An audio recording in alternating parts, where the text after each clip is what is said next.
বিসমিল্লাহির রহমানির রহিম। আগামীকাল থেকে শুরু হতে যাচ্ছে আমাদের প্রিয় মাস্টার্স পরীক্ষা। তো রাষ্ট্রবিজ্ঞানের যে বিষয়গুলো গ বিভাগের, সেখান থেকে একদম 100% যে টপিকগুলো আছে সেখান থেকে আমি জাস্ট 10টি টপিক নিয়েছি। এখান থেকে মিনিমাম 70%, 10 থেকে 6টা অথবা 7টা প্রশ্ন থাকবে ইনশাল্লাহ।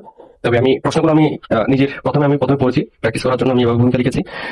10 নম্বর একটি প্রশ্ন থাকবে, 10 নম্বরের মধ্যে 7 থেকে 8 নম্বর পাওয়ার জন্য যে কৌশলগুলো, যে টেকনিকগুলো আমাদের লক্ষ্য রাখতে হবে, সেগুলো হচ্ছে প্রথম ভূমিকা দিতে হবে। তারপর হচ্ছে এখানে সংজ্ঞা দিতে হবে, যতটুকু পারা যায় 3টা সংজ্ঞা দিতে হবে।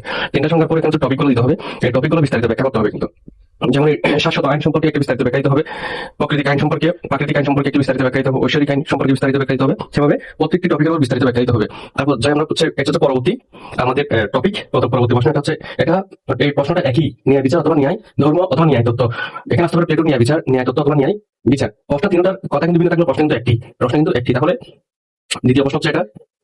তৃতীয় হচ্ছে যে এরিস্টটলের বিপ্লব তত্ত্ব। এটা খুবই ইম্পর্টেন্ট একটা প্রশ্ন। এরিস্টটলের বিপ্লব তত্ত্ব আসতে পারে। আর একটি হচ্ছে এরিস্টটলের বিপ্লব তত্ত্ব ও এটা প্রতিকার অথবা প্রতিরোধ কিভাবে করা যাবে, এভাবে আসতে পারে।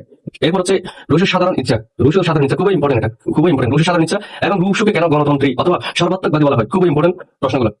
এই যে এখানে লেখা আছে রুশকে সর্বাত্মকবাদী কেন বলা হচ্ছে, এখানে বিস্তারিত এগুলো দিতে হবে। তারপর হচ্ছে জনকে কেন আধুনিক সংসদীয় গণতন্ত্রের জনক বলা হয়, খুবই ইম্পর্টেন্ট কিন্তু এটা। এগুলো খুবই ইম্পর্টেন্ট, এগুলো টপিক, এগুলো 100% দেওয়া আছে প্রশ্নগুলো। তারপর হচ্ছে নিকোলো মেকিয়াভেলিকে আধুনিক রাষ্ট্রের জনক বলা হয় কেন, এগুলো খুবই ইম্পর্টেন্ট, 100% দেওয়া আছে। তারপর হচ্ছে প্রকৃতি রাজ্য, মানব প্রকৃতি সম্পর্কে টমাস হবসের ধারণা, এগুলো ব্যাখ্যা সহ লিখতে হবে। তারপর হচ্ছে মানব প্রকৃতি সম্পর্কে টমাস হবসের ধারণা, 2টা প্রশ্ন এখানে আমি একসাথে লিখেছি।